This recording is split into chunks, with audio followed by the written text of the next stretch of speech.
저는 오늘 누가복음 8장 말씀을 중심으로 지금은 씨를 뿌릴 때입니다 라는 제목으로 말씀 나누겠습니다. 두 손을 한번 주시고요, 크게 제목을 세 번 읽어볼까요? 시작. 지금은 씨를 뿌릴 때입니다. 지금은 씨를 뿌릴 때입니다. 지금은 씨를 뿌릴 때입니다. 할렐루야. 오늘 씨 뿌리는 말씀으로 하나님의 은혜가 여러분 삶에 넘치기를 주의 이름으로 축원드립니다. 지난 수요일 날 우리 교회 바로 옆에 한 대학이 있어서 올라갔더니 관계자에 의하면 외국 사람이 1200명 이상이 와 있다고 합니다. 저희가 모르고 1시 넘어서 갔는데 외국 학생들이 1시에 수업이 끝나기 때문에 1시에 우르르 나와서 전도하기가 좋은데 저희는 마침 회식이 있어서 2시쯤 올라갔습니다. 근데 왜 은혜입니까? 그날 신체 검사하고 건강검진 받느라고 아무도 안 간 거예요. 그래가지고 우리가 그 줄 서 있는 분들에게 한 몇백 명에게 복음지를 주고 물티슈를 나눠줬습니다. 영국에서, 멕시코에서, 우크라이나에서, 러시아에서, 동남아시아에서, 일본은 물론이고 중국은 물론이고 전 세계에서 사람들이 와서 복음을 듣고자 온 것은 아니고 한국말을 배우기 위해서 왔습니다. 제가 재밌는 것은요, 외국 사람에게 막 영어로 설명하니까 아저씨 한국말 나 잘해요 그러더라고요. 한국말 잘해요. 정말 잘하더라고요. 영국에서 온 친구에게 왜 우리나라에 와서 이렇게 한국말을 배우느냐 그랬더니 그 말이 참 재밌습니다. Fun, 한국이 재밌는 나라라는 거예요. TV도 재밌고 사람들도 너무 재밌어서 오고 싶었고 아르바이트 열심히 해가지고 한국에 와서 어학연수 하고 있다고 얘기를 했습니다. 순간적으로 저 어렸을 때가 이렇게 교차가 됐습니다. 제가 중고등학교, 대학교 다닐 때 학교 다니다 미국이나 영국이나 유럽으로 또 호주로 유학 가는 친구들이 있었어요. 갔다 오면 하는 말이 너무 재밌다라는 거예요. 미국이 재밌고 영국이 재밌고 유럽이 좋다, 호주가 좋다 이런 얘기를 들었는데 이제 거꾸로가 돼가지고 그 수많은 나라 사람들이 우리나라에 와서 공부하고 있는 거 하나님의 큰 축복인 줄 믿습니다. 우리나라가 이렇게 한류 문화가 세계화되고요, 많은 나라 젊은이들이 한국말 배우고 싶어서 온 거 누군가가 이 나라에 복음의 씨를 뿌렸기 때문에 하나님의 형통의 꽃이 피고 수없이 많은 영혼들이 하나님의 나라를 사모하는 일꾼들로 되는 역사가 일어난 줄 믿습니다. 우리나라 너무 가난해서 정말 찢어지게 가난해가지고 외국에서 구호물자 들여오고, 여러분 우리 부산은 밀면이 유명합니다. 밀면 좋아하는 사람 손 들어보세요. 저도 좋아합니다. 그 스토리를 아십니까? 너무나 북한에서 오신 분들이 평양냉면 끓여 먹고 싶은데, 함흥냉면 해 먹고 싶은데 그 물자가 없습니다. 꽁이 없습니다. 그리고 모밀이 없습니다. 그때 우리에게 있는 것은 미국에서 들어온 이 밀밖에 없습니다. 거기다가 그 밀가루를 가지고 국수를 만들어서요, 평양에서 먹듯이 함흥에서 먹듯이 만든 것이 바로 밀면입니다. 우리는 밀면을 기쁘게 먹지만 그때는 사실 평양에 오신 분들, 북한에서 오신 분들은 눈물로 먹었던 바로 그 밀면이었습니다. 그러던 나라, 구족 없이면 살 수가 없었던 나라에 하나님의 은혜로 130여 년 전부터 선교사들이 들어오고 복음의 씨를 뿌렸습니다. 그리고 그것이 자라서 이제는 경제 대국이 되었고 많은 사람들에게 사랑을 나눠줄 수 있는 은혜의 나라가 된 거, 하나님께 너무나 감사를 드립니다. 사랑하는 성도님들, 그렇습니다. 오늘 저와 여러분들도 해야 될 일이 있습니다. 기쁨으로 단을 거두며 기쁘게 춤을 추며 열매를 보기 원하시는 분들은 한번 아멘 해볼까요? 우리가 눈물을 흘리며 씨를 뿌리면 언젠가 하나님께서 기쁨으로 단을 걷는 역사를 행하여 주실 줄 믿습니다. 복음은 꼭 남산동에 있는 사람, 청량동에 있는 사람, 금정구에 있는 사람에게 전하는 거 아닙니다. 우리 경상도 사람에게만 전하는 거 아닙니다. 충청도 사람, 전라도 사람, 강원도 사람, 서울 사람, 전국에 우리 교회를 통하여 복음이 퍼지게 되기를 주의 이름으로 축원드립니다. 복음은 한국 사람만 위해서 존재하는 거 아닙니다. 온 열방까지 땅끝까지 이르러 증인들하는 말씀처럼 우리 순복음 금정교회 복음의 씨앗이 땅 끝까지 뿌려지게 되기를 주의 이름으로 소망합니다. 사도 바울이 로마에 있는 성도들에게 편지를 쓰면서 로마서 1장 16절에 이런 말씀을 하죠. 나는 복음을 부끄러워하지 않는다. 영어 성경에 보면은요, I am not ashamed. 내가 창피하지 않는다라는 거예요. 젊은이 말로 나는 이렇게 두렵고 떨지 않고 무서워하는 마음으로 복음을 전하지 않고 강하고 담대하게 복음을 증거하는데, 왜냐하면 이것은 하나님의 능력이 나타난다는 것입니다. 첫째는 유대인에게요, 둘째는 헬라인, 그러니까 이방인에게도 하나님의 복음은 증거돼야 된다는 것이죠. 그러면서 로마서 1장 17절 그 유명한 말, 오직 의인은 믿음으로 말미암아 산다라는 것입니다. 의인된 여러분들이 오늘 복음의 씨앗을 뿌릴 때 먼 훗날 유대인뿐만 아니라 헬라인, 이방인, 그리고 온 열방이 주 앞에 무릎 꿇고 예배드리는 날이 오게 될 줄 믿습니다. 복음을 향하여 달려가는 교회, 시작! 복음을 향하여 달려가는 교회, 우리 교회를 통하여 하나님의 말씀의 씨앗이 온 열방에 뿌려지게 되기를 주의 이름으로 축원드립니다. 목사님, 그러면은 복음은 35년 동안 전해왔으니까 뭐 내일 전해도 되는 거 아니겠습니까? 그렇게 꼭 오늘 전해야 되겠습니까? 성경은 이야기합니다. 갈라디아서 6장 9절 말씀을 보니 우리가 선을 행하되 낙심하지 말지니 포기하지 말지니 때가 되면 거두리라. 할렐루야. 씨는요, 신기하게도 뿌리면은요 믿음이 필요합니다. 이게 언제 어느 때 거둬들일지 아무도 모릅니다. 언제 열매가 날지 모릅니다. 근데 성경은 얘기합니다. 포기하지 말고 뿌리면 하나님 때의 열매를 걷게 된다는 것이죠. 또한 오늘 우리가 복음의 씨를 뿌려야 될 이유는 다음과 같습니다. 언제 어느 때도 저와 여러분이 어떻게 될지 아무도 모릅니다. 다시 말해서 사랑하는 우리 모든 성도님들, 이 땅에서 우리가 얼마나 시간이 남아있는지 아무도 모릅니다. 장례식이 지난주에 한 2차례 있어서 입간 예배, 발인 예배를 인도하면서 드는 생각은 저를 포함해서 우리 모든 인생이 안개와 같고 바람 같기 때문에 이렇게 왔다가 사라지는 것이 인생입니다. 천국 가기 전까지 하나님이 건강을 주셨다면 건강으로 복음의 씨를 뿌리기를 주의 이름으로 축복합니다. 물질을 주셨다면 그 물질로 하나님 나라를 위하여 섬기라는 것이죠. 사랑의 씨를 뿌리고 소망의 씨를 뿌리고 믿음의 씨를 뿌리게 되면 하나님의 때에 그것이 아름답게 열매를 맺게 된다는 것이죠. 오늘 이 비유의 말씀을 통하여 2가지 하나님의 마음을 전해드리고 싶습니다. 첫 번째, 좋은 땅에 관한 이야기입니다. 좋은 땅이란 무엇인가? 사랑하는 성도님들 한번 따라해 보시겠습니다. 씨앗을 뿌리되 좋은 땅에 뿌리십시오. 오늘 본문을 보니 씨앗이 4군데에 떨어졌다고 얘기를 합니다. 우리하고 좀 틀립니다. 우리는 씨앗을 이렇게 심지만 고대 근동의 팔레스타인 지역은요, 먼저 씨를 쫙 뿌립니다. 그 다음에 밭을 기경한 다음에 그 씨를 갖다가 자랄 수 있도록 뿌린 다음에 기경을 해요. 그러다 보니 돌밭에서 부러지기도 하고 심지어 씨앗을 가지고 가다가 지름길로 가다가 길에도 떨어뜨리기도 합니다. 그것이 안타깝게도 가시나무 있는데 떨어지게 되면 가시 덤불이 있어서 자라나지 못한다라는 것이죠. 성경은 이야기합니다. 길가에 떨어진 것은 마귀가 그 웬 씨냐 하면서 새가 쫙 잡아먹듯이 마귀가 우리 마음속에서 하나님 말씀의 복음의 씨앗을 뺏어간다라는 것입니다. 바위 위에 떨어지면 햇볕은 쨍쨍, 습기가 없습니다. 물을 받을 수가 없습니다. 그러니 씨앗이 마를 수밖에 없는 것이죠. 저와 여러분들이 만약에 바위에 떨어졌다면 오늘 믿음으로 기도해서 좋은 곳으로 옮겨지게 되기를 주의 이름으로 축원드립니다. 그리고 가시 덤불 위에 떨어졌습니다. 모든 영양분을 받아야 되는데 다른 가시나무들이 영양분을 뺏어가니까 자라날 수가 없다라는 것이죠. 성경은 가시덤불이 무엇일까요? 마음의 근심, 세상의 걱정, 불안, 그리고 하나님 원하지 않는 하나님의 뜻이 아닌 것들 때문에 우리가 자라나지 못한다라는 것입니다. 그러나 좋은 땅에 떨어지면 하나님의 때에 열매를 맺게 된다라는 것이죠. 저는 이런 생각을 했습니다. 이 밭은요, 땅은 마음입니다. 그런데 이게 남의 얘기가 아니라 나는 맨날 가시밭입니다. 나는 맨날 좋은 땅입니다. 아닙니다. 우리가 조변 섞게 하듯이 아침의 마음, 점심의 마음, 저녁의 마음 틀린 것처럼 하나님은 이 비유를 통하여 네가 때로는 길가의 마음이 될 때가 있고 돌밭의 마음이 될 때가 있고 그리고 옥토밭처럼 좋은 땅의 마음이 될 때가 있는데 너는 하나님의 말씀을 좋은 땅에 뿌리고 심고 거두라는 것입니다. 사랑하는 성도님들, 여기서 우리가 포인트가 하나 있습니다. 이 마음은요 맨날 변합니다. 그래서 우리나라 옛말에 5만 가지 생각이 있다고 그러죠. 실제로 미국의 유명한 학자 쉐드 햄스터드라고 하는 심리학자가 보통 사람들은 하루에 생각을 얼마나 할까 조사를 했더니 신기하게도 4만 개에서 6만 개의 생각을 한다는 것입니다. 그러니 5만 생각이 있다는 게 딱 맞는 것입니다. 우리가 성령 충만한 것 같고 은혜 받으면 하나님의 뜻을 따라 살아갈 수 있는 생각과 에너지와 감정이 준비되지만 그러지 못할 때는요, 나도 바위 위에다가 씨를 뿌릴 때가 있고 내 마음밭이 가시덤불 같을 때가 있고 아니 길가 같은 마음을 가질 수 있다는 것입니다.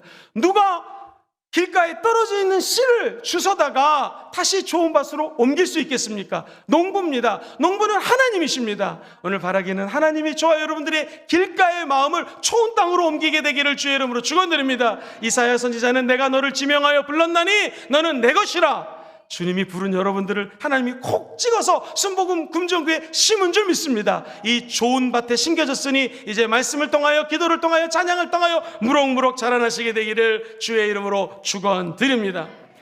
성경 보니 7절에 이렇게 이야기를 합니다. 더러는 가시떨기 속에 떨어짐에 가시가 함께 자라서 기운을 막았다고 얘기합니다. 세상의 염려, 유혹이 자라나는 것을 막았다라는 것입니다. 사랑하는 성도님들, 저와 여러분들, 하나님은 저와 여러분들의 상황하고 관계없이 언제나 말씀의 씨를 뿌려주십니다.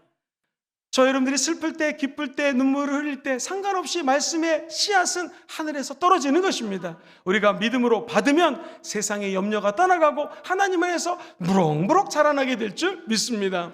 바위 위에 떨어졌어요? 돌밭에 떨어졌어요? 물이 하나도 없습니다. 어떻게 하면 좋을까요? 성령의 생수가 하늘에서 떨어지면 그것에 촉촉히 젖어드는 물로 말미암아 싹이 돋고 열매가 맺는 기적이 일어나게 될 줄 믿습니다. 8절 말씀을 같이 한번 읽어보겠습니다. 가장 좋은 메시지죠. 시작. 더러는 좋은 땅에 떨어짐에 나서 100배의 결실을 하였느니라. 작은 씨가 100배로 자랐습니다. 저와 여러분들 안에 있는 작은 소망이 100배로 성장할지어다.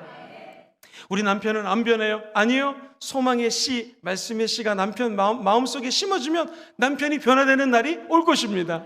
우리 가정은 안 변할 거예요. 우리 엄마 안 변해? 아닙니다. 하나님의 복음의 씨앗이 떨어지면 하나님이 30배, 60배, 많으면 100배로 열매를 맺는 기적을 행하여 주십니다. 문제는 내 마음밭이 하나님 앞에 좋은 땅으로 기경되었느냐 그렇지 않느냐의 차이인 것입니다. 우리 주님께서는요, 누가복음 8장 뒷부분에 좋은 땅을 이렇게 설명하셔요. 15절 보니 좋은 땅이 있다라는 것은 착하고 좋은 마음으로, 시작! 착하고 좋은 마음. 무슨 마음이요? 착하고 좋은 마음. 착한 마음, 좋은 마음. 그리고 이 착하고 좋은 마음으로 말씀을 첫 번째 듣습니다. 두 번째 그 말씀을 지킵니다. 행한다라는 것이죠. 아무리 말씀을 행해도 눈에 보이는 가시적인 열매 없어요. 그러나 인내합니다. 그러면 마지막으로 결실을 맺게 된다는 것이죠.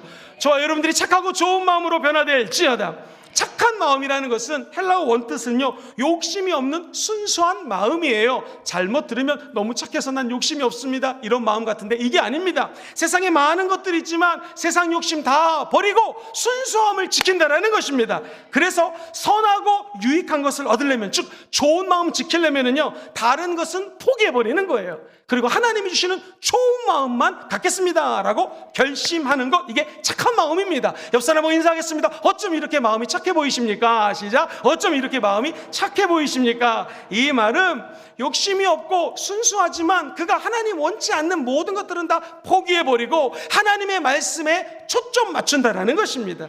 두 번째, 좋은 마음은 무엇인가? 원래 헬라어는요, 한번 따라해볼까요? 선하고 유익한 마음. 시작. 선하고 고상한 것, 좋은 것, 선한 것, 유익한 걸 얻기를 위해서는 어떤 희생도 불사하고 내 마음밭이 좋은 밭, 하나님이 원하는 밭으로 기경이 된다는 것을 의미합니다. 사랑하는 성도님들, 2000년 전에 한 남자가 태어났습니다. 바리새인 학파입니다. 공부 무지 많이 했습니다. 그 학문 중에서도 가말리아 학파는 엄청나게 공부 잘하는 사람들이 들어가는 집단입니다. 거기 출신입니다. 나는 유대인 중에 유대인이요. 이 말은 그 당시 부모 중에 아빠는 유대인, 엄마는 다른 나라 사람 또는 반대인 경우가 있었기 때문에 혼혈 유대인이 많았거든요. 그런데 나는 아버지도 유대인, 엄마도 유대인, 그래서 유대인 중에 유대인이요. 엄청난 로마 시민권자요. 내가 누릴 수 있는 모든 것들을 누릴 수 있지만 그 사도 바울의 고백을 들어보십시오. 빌립보에 있는 성도들에게 편지를 쓰면서 3장에서 그는 이렇게 얘기를 합니다. 그러나 무엇이든지 내게 유익하던 것들이 있었는데 내가 누구를 위하여? 그리스도를 위하여 다 해로 여긴다라는 것이죠. 그 다음 절 시작. 또한 모든 것을 해로 여김은 내 주 그리스도 예수를 아는 지식이 가장 고상하기 때문이라는 거예요. 그래서 내가 그를 위하여 모든 것을 잃어버리고 심지어 배설물로 여겼다고 얘기를 합니다. 내가 갖고 있던 모든 것들이 아무것도 아니요, 배설물, 멋있게 얘기해서 배설물이지 똥이라는 것입니다. 내가 누렸던 모든 것들이 아무것도 아니라는 것입니다. 그 이유는 첫 번째, 그리스도를 얻기 위함이라고 얘기합니다. 본문에서 얘기하는 좋은 땅, 착한 땅은 무엇입니까? 내 마음이 모든 것들을 다 포기하고 오직 예수 그리스도를 얻기 위하여 내가 갖고 있는 1번부터 7번, A부터 Z, 알파부터 오메가, 처음부터 끝에 있는 모든 것들이 아무것도 아닌 것은 나를 배선물로 여기고 예수를 얻기 위함이라고 성경은 이야기하고 있는 것이죠. 그 다음 절에 사도 바울이 이렇게 저와 여러분들에게 하나님 마음을 전합니다. 시작. 주 예수 안에서 발견되려 함이니 내가 가진 의는 율법에서 난 것이 아니요 오직 그리스도를 믿음으로 말미암은 것이니 곧 믿음으로 하나님께로부터 난 의라는 거예요. 내가 갖고 있는 의는 율법의 의가 아니라 믿음으로 예수 그리스도 안에서 의인이 되었기 때문에 나는 예수를 얻은 것이고, 예수를 얻어서 내 안에 들어와 있는 이 의로움이 너무나 귀하기 때문에 나는 복음을 부끄러워하지 않고 헬라인이나 유대인이나 이방인이나 모든 사람들에게 복음을 증거하는 사람으로 변화됐다는 것입니다. 오늘도 우리 주님은 저와 여러분들 마음속에 하나님의 말씀의 씨앗을 뿌려주십니다. 바라기는 우리가 좋은 마음, 선한 마음, 하나님 보시기에 합당한 마음이 되어서 하나님 영광의 말씀을 우리 안에 가득 품게 되기를 주의 이름으로 축원드립니다. 우리 예수님이요, 베단이라고 하는 지역에 오셨어요. 그랬더니 나사로가 너무나 환영을 합니다. 내가 너희 집에 신방을 가야겠다 해가지고 친구 집에 방문하듯이 우리 주님이 신방을 오셨습니다. 마르다라고 하는 큰 언니가 우리 예수님이 오셨습니다. 안녕하세요. 너무나 반가워가지고 부엌에 날아갑니다. 1번 미역국을 끓여야겠다. 쇠고기를 참고기름 넣고 볶은 다음에 미역을 집어넣고 물을 펄펄 끓이다가 아니다 불고기 넣어야겠다. 불고기를 만들기 시작합니다. 김치찌개 돼지 고기 넣고 끓여야겠다. 할렐루야. 저는 열심히 설교하는데 아무도 안 웃습니다. 열심히 음식을 만드는데 가만히 보니까 마리아라고 하는 여동생은 예수님 발 앞에 무릎을 꿇고 말씀을 열심히 듣기 시작합니다. 예수님, 나는 이렇게 김치찌개, 된장찌개 각종 음식을 만들으라고 너무나 힘든데 주님, 내 여동생에게도 언니에게 좀 가서 음식하는 것 좀 거들어라 라고 좀 얘기 좀 해주세요. 그랬을 때 우리 예수님 말씀 들어보세요. 사랑하는 마르다야. 여러분, 우리 주님이 2번 반복하는 것은 강조하는 것입니다. 마르다야, 네가 많은 일로 염려하고 근심이 많은데 몇 가지만 하든지 한 가지만 해라. 그러면서 우리 주님이 이렇게 말씀하십니다. 마리아는 이 좋은 편을 택하였으니 빼앗기지 않는다라는 거예요.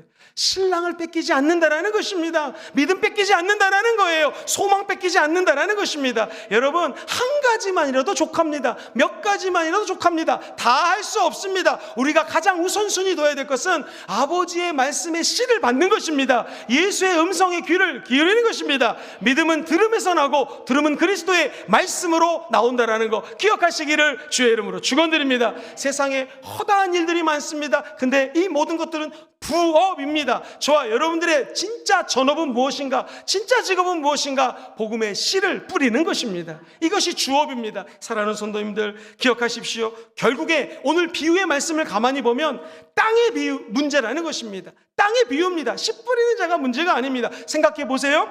씨 뿌리는 자, 농부입니다. 농부는 하나님을 의미해요. 하나님은 변하지 않습니다. 씨는 무엇입니까? 하나님의 말씀입니다. 말씀은 1.1획도 변하지 않습니다. 말씀은 틀린 것이 없어요. 오류가 없어요. 즉 하나님은 문제가 없습니다. 문제는 바로 이 땅이라는 거예요. 좋은 땅이냐, 그렇지 않는 땅이냐, 바위 마음이냐, 아니면 길가 마음이냐, 아니면 우리 돌밭 마음이냐, 그리고 가시덤불 속에 있는 마음이냐 라는 것이죠. 저와 여러분들이 오늘 기도하시다가 하나님의 말씀을 농부 되신 예수님이 좋은 땅에 심듯이 저와 여러분들이 세상 마음, 유혹하는 마음, 거짓의 마음 다 떨쳐버리고 좋은 마음으로 변화되시기를 주의 이름으로 축원드립니다. 그러면 어떤 장애물이 나타나도 저와 여러분들을 건들지 못하게 될 것입니다. 성령님이 저와 여러분들을 콕 집어서 나쁜 땅에서 좋은 땅으로 옮겨주는 은혜가 있을지어다. 이제 2번째입니다. 좋은 땅에 대해서 말씀을 드렸다면, 2번째로 목사님이 씨를 언제 뿌릴 수 있겠습니까? 씨를 뿌릴 때 지금 뿌리십시오. 시작. 씨를 뿌릴 때 지금 뿌리십시오. 사랑하는 성도님들, 누가복음 8장 8절 보면 우리 주님이 이 비유를 쭉 설명하시다가 외치면서 말씀하십니다. 목소리를 높이시면서 시작. 들을 귀 있는 자는 들을지어다. 우리 주님이 왜 이 말을 외치면서 소리 높여 얘기했을까요? 너무나 메시지가 중요한데 지금 다급하다라는 것입니다. 씨를 예전에 열심히 뿌렸는데 나 안 뿌려도 되겠죠? 아니, 지금 뿌리라는 것입니다. 목사님 내일부터 뿌리겠어? 아니, 지금부터 뿌리라는 것입니다. 전도서 보면은 재밌는 말이 나와요. 11장 1절에 보면은 옛날 성경에는 너는 내 식물을 물 위에 던져라. 개역개정에는 너는 네 떡을 물 위에 던져라. 그러면 여러 날 후에 다시 그 떡과 식물들을 도로 찾으리라. 도대체 이 말은 무엇일까요? 이것은 고대 근동에서 나일강 지역에서 농사 지었을 때에 있었던 일들을 속담처럼 인용한 말입니다. 무슨 말인가? 비가 내립니다. 나일강이 범람을 하기 시작합니다. 상상해 보세요. 우리 낙동강, 한강이 범람합니다. 그러니까 물이 콸콸콸 넘치겠죠. 그때 노련하고 유능하고 지혜 있는 농사꾼은요, 이제 물이 쭉 가라앉을 무렵에 찬스를 딱 봐가지고요, 배에다가 씨를 잔뜩 싣습니다. 그리고 이제 배를 타고 노를 져가고요, 우리가 아는 것처럼 맨 끝에 퇴적층이 쌓였을 때는 양질의 옥토밭이 만들어지거든요. 이것을 우리는 삼각주라고 얘기를 하죠. 돌아가는 삼각지가 아닙니다. 삼각주 지역에 그 씨가 닿기 전에 물 위에다가 씨를 뿌리는 거예요. 그럼 이것이 쫙 퍼져가지고 삼각주 지역에 씨가 쫙 퍼집니다. 그럼 얼마 안 있어서 거기서 싹이 나고 식물이 자라고 열매가 맺어진다는 것이죠. 사랑하는 성도님들, 이 마지막 때에 지혜로운 사람은 누구겠습니까? 하나님이 성령의 생수를 부어주실 때 하나님의 찬스를 보는 사람입니다. 그리고 이 마지막 때에 하나님이 저와 여러분에게 맡겨준 씨앗이 있습니다. 어떤 사람은 건강, 어떤 사람은 물질, 어떤 사람은 명예, 어떤 사람은 너무나 잘생긴 외모, 이런 것들을 통하여 씨를 뿌리라는 것입니다. 그러면 여러 날이 되어서 도로 찾는다라는 것입니다. 주라 그리하면 줄 것이요 누르고 온들어 넘쳐주시라는 말씀처럼 복음 전파하는 것, 남을 위해서 봉사하는 것, 섬기는 것, 하나님 앞에 드리는 것입니다. 하나님께 맡기는 것입니다. 그럼 오늘 말씀 그대로 30배, 60배, 100배로 우리 영혼 속에 돌아오는 것 기억하시기를 주의 이름으로 축원드립니다. 이와 같은 농사법은 굉장히 쉬워요. 그러나 아주 지혜로운 것이죠. 근데 한 가지 필요한 것이 있습니다. 믿음입니다. 믿음. 왜냐하면 씨앗을 잔뜩 실었어요. 그런데 이거 비가 더 오면 어떡하나? 씨 뿌려봤자 다 바다로 날아가 버립니다. 내가 기회를 잘못 타가지고 이 배가 삼각주를 지나쳐 바다로 가는 거 아니야? 때가 중요합니다. 믿음이 중요합니다. 믿음으로 씨를 뿌리면 삼각주 옥토밭에서 하나님의 영광의 광채들이 빛나고 자라나게 되는 것처럼 저와 여러분들이 시대가 악하니까 때를 분별하셔야 됩니다. 때를 아끼셔야 됩니다. 하나님이 맡겨준 말씀의 씨앗을 지혜롭게 뿌리는 여러분 되시기를 주님의 이름으로 축원드립니다. 요 1절 말씀을 지나 전도서 11장 2절에는요 아예 이렇게 얘기합니다. 그 씨를 7명에게나 8명에게 나눠줄지어다. 7은 완전 숫자예요. 내가 꼭 필요한 사람들, 내 아내, 내 남편, 내 자식, 그리고 내가 필요한 우리 교인들 요렇게만 나눠줄 것이 아니라 8, 그 이상으로 나눠주라는 것입니다. 그 이유가요, 무슨 재앙이 이 땅에 언제 어떻게 임할지 네가 알지 못한다는 것입니다. 즉 미래를 대비하는 가장 큰 지혜는 한번 따라해볼까요? 나눠주고 베푸는 삶, 나눠주라는 것이죠. 베푸라는 것이죠. 우리가 나눠줄 수 있는 형편이 안 되면 복음을 나눠주면 됩니다. 말씀의 씨앗을 나눠주면 된다는 것입니다. 세상에 누가복음 16장 보니까는요, 불의한 청지기가 나와요. 의롭지 못한 청지기가 주님의 것을 조금씩 자기가 빼돌리기 시작합니다. 이거 큰 문제입니다. 이렇게 살면 안 되는데 어느 날 주인의 귀에 들어왔습니다. 네가 내 것을 빼줘서 나쁜 일을 한다는 걸 들었다. 그러면서 주인이 딱 이렇게 얘기합니다. 마무리하라. 이 말은 뭐예요? 이제 정리하고 그만두라는 거예요. 잘린 것입니다. 이 불의한 청지기가 갑자기 제정신이 돌아왔습니다. 내가 이렇게 살면 안 되지. 이제 정리를 할 때 내가 청지기로서의 권세가 있으니까 아마 기도를 했나 봐요. 지혜가 임했습니다. 사람들에게 얘기합니다. 김 지사님, 우리 주인에게 돈 얼마를 빚지셨죠? 100만 원이요? 그러면 50만 원은 우리 주인이 좋은 분이니까 감해줄 거예요. 50만 원만 빚졌다고 사인하세요. 박 집사님, 우리 주인에게 쌀을 몇 가마 빌리셨죠? 10가마요? 그러면 5가마. 우리 주인은 훌륭한 분이니까 갚은 거 그냥 이렇게 해주실 거예요. 사인합시다. 이래가지고요, 자기 마음대로 빚을 다 탕감해버린 거예요. 그럼 주님이 와가지고, 아니 네가 말이야 내 것을 마음껏 사기쳤냐? 이 나쁜 거사 해야 될 텐데 우리 주님이 이 불의한 청지기를 칭찬합니다. 성경에 보니 이렇게 적혀져 있습니다. 누가복음 16장 8절에 보니 주인이 이 옳지 않는 청지기가 이를 지혜 있게 하였으므로 칭찬하였으니. 자, 한 번 더 보시다. 처음부터 시작. 주인이 이 옳지 않은 청지기가 이를 지혜 있게 하였으므로 칭찬하였으니 이 세대의 아들들이 자기 시대에 있어서는 빛의 아들들보다 더 지혜롭다라는 것입니다. 무슨 말입니까? 이거 사기친 거 칭찬한 거 아닙니다. 누구나 다 자기 상황이 있습니다. 어려움이 있습니다. 그렇죠? 이 걸리버 여행기라는 작품을 보면은요, 그거 배를 타고 가다가 어느 섬에 갔더니 난장이들이만 있습니다. 자기가 제일 거인이에요. 야, 내가 거인이구나. 그러다 다시 배를 타고 나왔는데 또 배가 표류가 돼가지고 갔더니 여기는 거인 나라예요. 세상에 침대가요, 높이가 7m, 가로가 15m.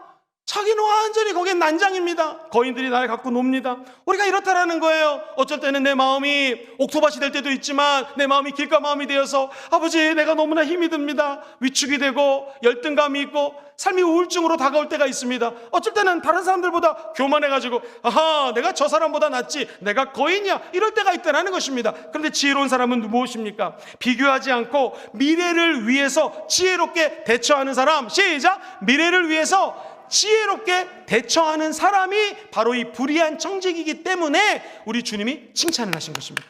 사랑하는 성도님들, 여러분 인생에서 다른 사람하고 비교했을 때 열등감을 갖거나 교만함 갖지 않게 되기를 주의 이름으로 축원드립니다. 일이 잘 된다고 너무 좋아하지 마시고 일이 안 된다고 슬퍼하지 마십시오. 성경은 이야기합니다. 낮은 자의 하나님이십니다. 눈물을 흘리며 씨를 심으면 하나님의 때에 기쁨으로 단을 거두는 날이 온다라는 것이죠. 그러므로 저와 여러분들의 가장 미래의 지혜로운 대처법은 무엇인가? 나눠주는 것입니다.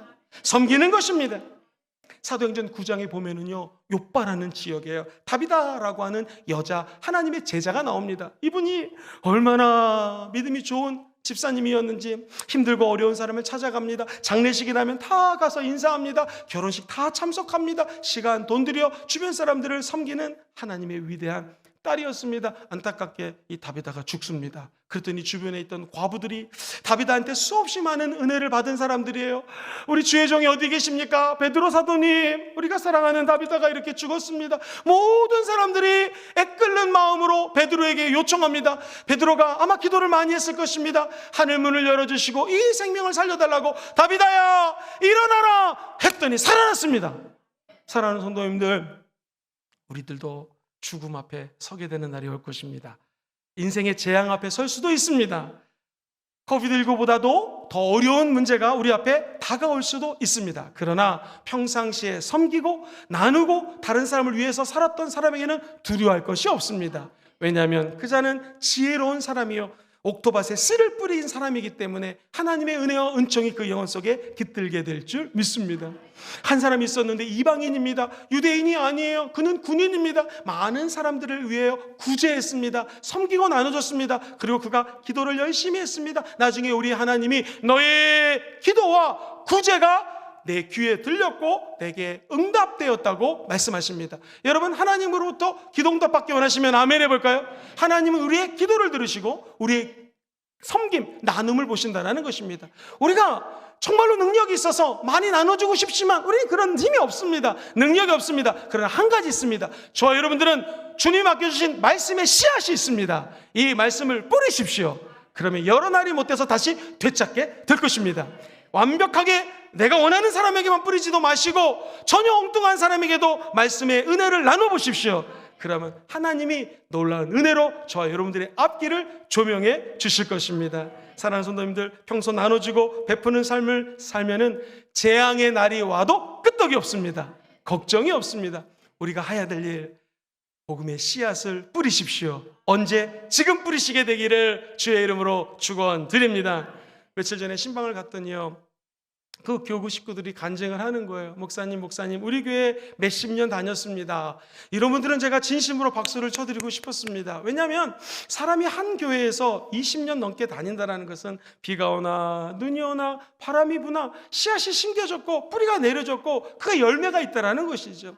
주 간증을 들어보니 목사님, 우리 교회에 이 지역에 예전에 권사님이 계셨는데요, 이 권사님 우리의 어머님이셨습니다. 힘들 때 같이 일해주시고 눈물 흘릴 때 같이 닦아주시고 배고플 때 먹을 거를 주셨던 우리 권사님은 이사를 가셔서 지금 다른 교구에 소속되어 있는데 아직도 우리 교구의 어머니는 이 권사님이십니다 하면서 권사님 간증을 하더라고요. 제가 그런 생각이 들었습니다. 이분들이 20, 30년 흔들리지 않고 우리 교회를 지켜줄 수 있었던 것은 믿음의 어머니가 20, 30년 전에 그 교구에 계실 때, 지역에 있을 때 씨를 뿌렸다라는 것입니다. 그리고 그 권사님은 다른 교구로 가셨지만 씨를 뿌린 그 씨앗들이 자라고 열매를 맺는 역사가 우리 교회에 나타났다라는 것이죠. 김영근 목사가 와서 목회를 잘한다? 아닙니다. 이 교회를 위하여 35년 동안 눈물을 흘리며 씨를 뿌려주셨던 선배 목사님들이 계셨습니다. 그리고 수없이 많은 우리 장로님들, 권사님들, 안수 집사님들, 원리더님들, 특별히 우리 리더님들이 눈물을 흘리며 씨를 뿌렸기 때문에 김영건 목사가 4대 목사로 와서 기쁨으로 단을 거두는 것뿐입니다.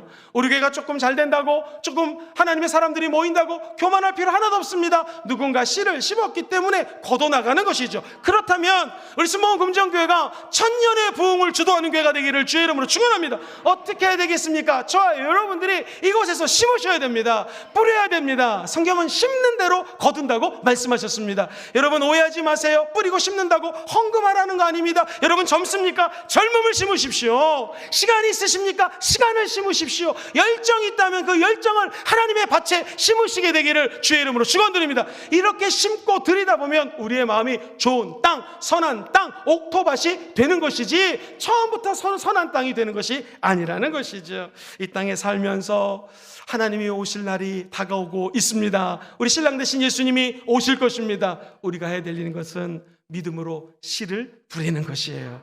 그럼 하나님의 때에 이 씨는 반드시 자라나서 열매 맺게 될 줄 믿습니다. 그 교구를 옮기셨던 권사님처럼 여러분 교구에서 삶의 현장에서 씨를 뿌리는 자는 몇 날이 못하여 거두리로다 거두리로다. 그 축복이 함께 하시기를 주의 이름으로 축원드립니다.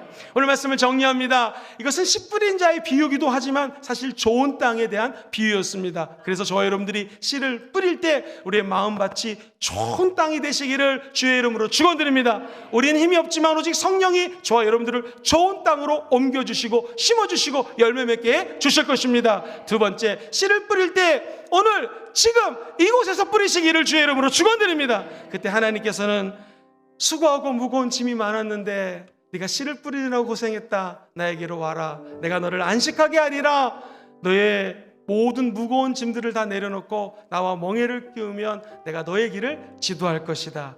지금 눈물을 흘리며 네가 씨를 뿌리고 있지만 나중에는 기쁨으로 단을 거두는 날이 올 것이라.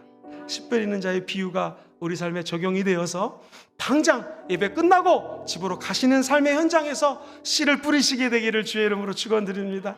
그래서 먼 날 저와 여러분들이 앞으로 100년 뒤 200년 뒤 천국에서 만날 때 목사님 그때 씨 뿌리라고 그래서 연락에 뿌렸습니다. 천국에서 큰 상급 받는 우리 사랑하는 백성들 될 줄 확신합니다.